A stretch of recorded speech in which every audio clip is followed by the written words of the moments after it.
tous et bienvenue sur Create Your Paradise. Ça fait longtemps que j'ai pas posté de petites vidéos, mais me revoilà parmi vous. Aujourd'hui, j'aimerais aborder le thème de la spiritualité, mais avant tout, j'aimerais faire ça assise. Voilà, c'est un petit peu moins dynamique, je le sais, mais c'est comme ça.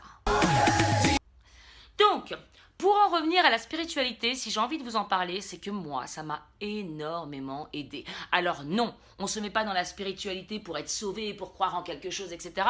C'est juste qu'on se pose plein de questions. On se dit, mais c'est quoi le sens de la vie? Mais qu'est-ce que je fais là? Pourquoi j'agis ainsi? Mais où vais-je? Voilà, c'est se poser plein de questions. On s'en fout. Et puis, je me suis intéressée à tout ça. Et en fait, j'ai commencé à prendre conscience de plein de choses. Ce qui m'a permis d'évoluer intérieurement, de changer ma perception des choses, de changer moi à l'intérieur, d'être beaucoup plus en paix avec moi-même, ce qui a énormément changé sur mon mental, sur mon caractère, sur ma vie, etc. etc.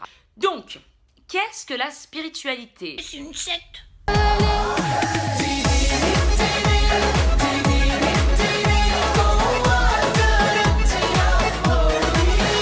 En gros, c'est prendre conscience de son véritable moi. Alors, pas moi, vous. Votre véritable moi de vous, pas de moi. Qu'on soit clair. C'est prendre conscience que nous sommes plus qu'un véhicule, qu'un corps, que nous sommes beaucoup plus que notre mental, que notre ego. Nous sommes une essence. J'en avais déjà parlé, nous sommes une essence. Et en fait, c'est de prendre conscience de cette réalité-là.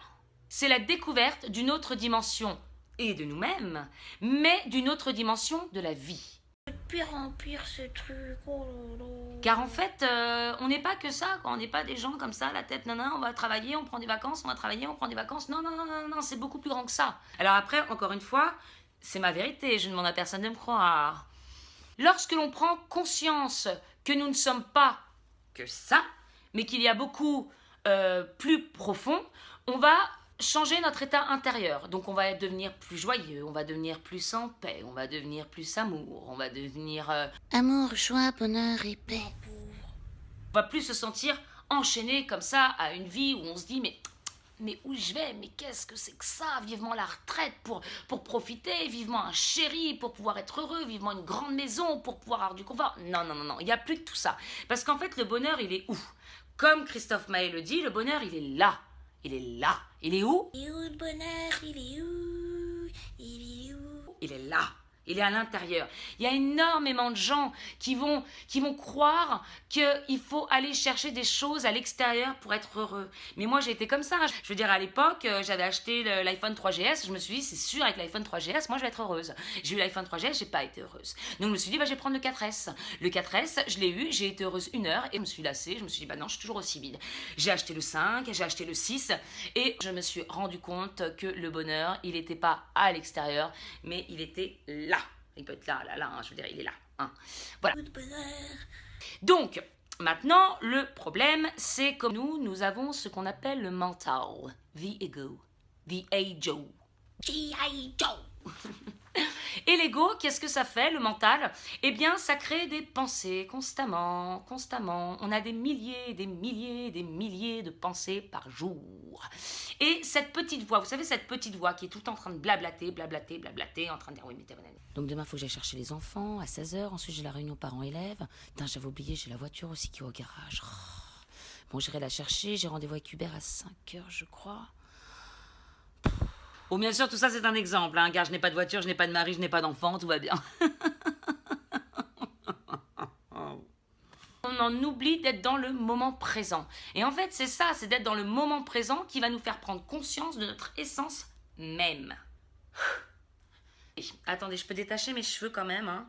On va voir si c'est mieux ou pas. Ah!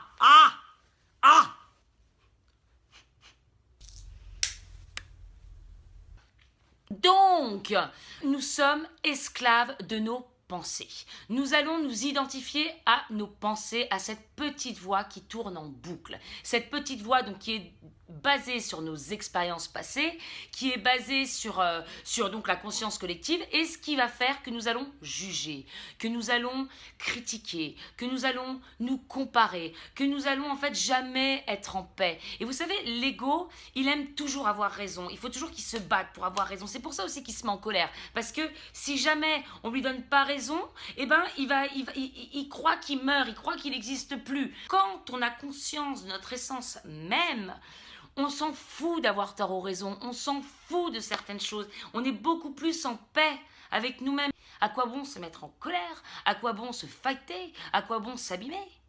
Mental, l'ego, ça crée un faux moi. On s'identifie à un faux moi, va nous faire croire qu'on est séparé de nous-mêmes, que nous sommes séparés des autres, que nous sommes séparés de la nature, alors qu'en fait, ce qu'il faut savoir, c'est que nous formons un grand tout. Nous sommes tous connectés. Donc, comment prendre conscience de notre moi supérieur? Alors, pas prendre conscience, encore une fois, de moi, mais de vous. De vous, de votre vous. Pas de votre mental ni de votre ego, mais de votre vous, de votre moi, de votre essence même, votre essence créatrice.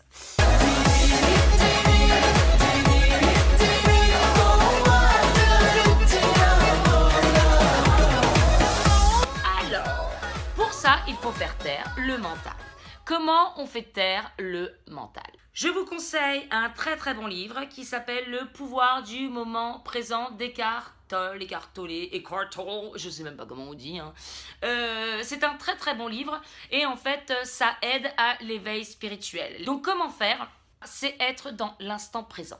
Alors là, vous vous dites, mais attends, on est dans le présent. Là, je suis dans le présent. Eh bien là, je suis dans le présent parce que je suis à ce que je fais. C'est-à-dire que j'ai pas de pensée dans ma tête. Être dans le moment présent, c'est vraiment observer ses pensées et faire le vide. Alors c'est un petit peu difficile dans un premier temps, mais d'ailleurs j'ai envie de vous poser la question, si vous observez vos pensées, qui observe les pensées? Puisque si vous vous identifiez à vos pensées, ça veut dire que c'est vous. Mais alors dans ce cas-là, qui observe les pensées? C'est juste pour vous dire qu'il y a autre chose que le mental et l'ego. Votre essence même dont vous n'avez sûrement peut-être pas conscience, ou peut-être que si, ou peut-être que non, ou parfois oui, parfois non, j'en sais rien. La méditation, par exemple, c'est quelque chose de très très bien pour en prendre conscience. On fait un petit peu le vide, on laisse passer ses pensées, on prend conscience de notre corps, des sensations sur notre peau, de l'air, de l'énergie. Quand vous faites des méditations guidées, souvent vous avez sentez votre orteil, sentez votre pied. Au début, les premières méditations que j'ai faites, je vous avouerai, j'étais là, attends, c'est un peu ridicule. À chaque inspiration, laissez entrer une belle énergie.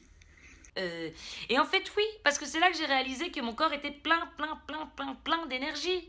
Et oui, il y a plein d'énergie. Après, on pourra parler des auras, on pourra parler plein de choses. Si ça vous intéresse, moi je peux en parler pendant des heures, il n'y a pas de souci. Alors là, sans façon. Ah non, là non. Dans un premier temps, c'est être dans l'instant présent. Si vous n'êtes pas dans l'instant présent, vous ne pouvez rien créer. Parce que si vous êtes constamment dans le passé, ou si vous êtes constamment dans le futur, comme toutes les pensées sont créatrices, si vous restez constamment dans ce mental anxieux ou dans le passé, etc., vous allez tout le temps créer la même vie, vous allez toujours avoir les mêmes expériences. Voici une image que je peux trouver sur Internet. Donc, on vous parle de l'ego et de l'esprit. Quand vous êtes dans l'ego, vous êtes beaucoup plus superficiel. Vous êtes dans le matérialisme, donc dans l'égoïsme, la colère, et tout ce genre de choses. Et vous allez être bloqué sur le passé et le futur. Quand vous êtes dans l'esprit, vous êtes vraiment dans vos vrais vous. Et vous êtes plus dans l'amour, dans la gratitude, dans la tolérance, la peace, you know. Et vous allez être vraiment dans l'instant présent. Parce que vous allez apprécier les choses qui sont autour de vous. C'est qui la plus belle? C'est qui la plus belle? À partir du moment où vous allez observer vos pensées, vous allez être dans l'instant présent puisque vous observez vos pensées. Vous voyez? Donc déjà ça, c'est un premier exercice. Ensuite, quand vous vous baladez dans la rue, en forêt, essayez de prendre conscience de cette terre qui passe comme ça, de la pluie qui tombe comme ça. Regardez la nature, ça j'en avais déjà parlé, mais de regarder tout simplement tous les petits miracles qui nous entourent et qu'on a oubliés parce qu'on en a tellement l'habitude qu'on regarde même plus ce qui est autour de nous, on s'en fout. Alors que non, c'est ça qui est merveilleux aussi. Il y a des gens qui ridiculisent ce genre de choses, mais c'est ça qui vous rend heureux, c'est ça qui vous rend en paix. C'est d'être dans l'instant présent et d'apprécier ce qu'il y a autour de nous, d'apprécier sur ce. La spiritualité, ça va vous amener à une autre compréhension du monde. Nous ne sommes pas que notre corps, nous sommes des êtres spirituels, connectés à un tout, qui vivons une expérience humaine. En fait, c'est ça, j'aurais dû dire ça depuis le début finalement. Au revoir. Au revoir. On a perdu Cécile. Bisous et à très bientôt.